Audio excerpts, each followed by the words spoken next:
എല്ലാ ദിവസവും വൈകുന്നേരം ജോസിനെ വന്നൊന്ന് കണ്ടില്ലെങ്കിൽ മനസ്സിനൊരു സമാധാനവും ഇല്ല. വേറൊന്നും കൊണ്ടല്ലട്ടാ, ഇന്ന് എന്ത് വള്ളിയും പിടിച്ചായിരിക്കണേന്ന് അറിയാത്തതും കൊണ്ട് മാത്രമാണ്. തപ്പി പിടിച്ചെത്തിയത് നമ്മുടെ വീടിൻ്റെ അടുത്തുള്ള പാർക്കിലാണ്.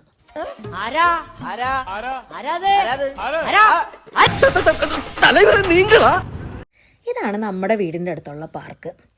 4 പുല്ല് മുളച്ച അവിടെ ഒരു ബോർഡും കൊണ്ടുവച്ച് ഇവർ പാർക്കെന്ന് വിളിക്കും. പക്ഷേ നമ്മുടെ നാട്ടിലെ കൂട്ടൊന്നുമല്ല കേട്ടോ. ഇവരെല്ലാ ഫെസിലിറ്റീസും കൊടുത്ത് നല്ല അടിപൊളിയായിട്ടാണ് ഇത് മെയിൻറ്റെയിൻ ചെയ്യുന്നത്. ഇവിടുത്തെ ഗവൺമെൻറ്റിന് ഇതിനു വേണ്ടി സ്പെൻഡ് ചെയ്യാൻ ഒരു മടിയില്ല. മാത്രമല്ല, ഇതിനകത്ത് വന്ന് ആരും കൈയിട്ട് വാരാനും ഇവിടെ നിൽക്കത്തില്ല. അത് വിട്. ദേ ദിവൻ, നാട്ടിലെ മെസ്സി എന്നാണ് ഇത്രയും നാൾ എന്നോട് തള്ളിക്കൊണ്ടിരുന്നത്. പക്ഷേ ഞാൻ അറിഞ്ഞിരുന്നില്ല 15 വയസ്സും അതിന് താഴെയുള്ള പിള്ളേരുടെ മാത്രം മെസ്സിയാണ് ഇവന്ന്.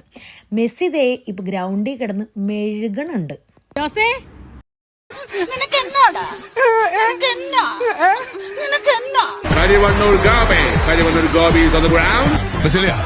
നീ ടെൻഷൻ അടിക്കണ്ട, നീ റൊണാൾഡോനെ മാർക്ക് ചെയ്താൽ മതി. ഗോളൊക്കെ അടിച്ചോളാം. ലെഫ്റ്റിലേക്ക് ഉപയോഗിക്കുക.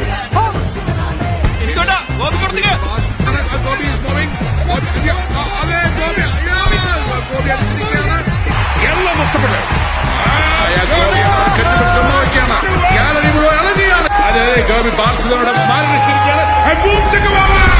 പോരാളി യുദ്ധം കഴിഞ്ഞു വന്നിട്ടുണ്ട്.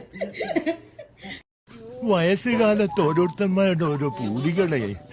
ഓലക്കീറോ വെള്ള തുണി എടുത്തോളൂ.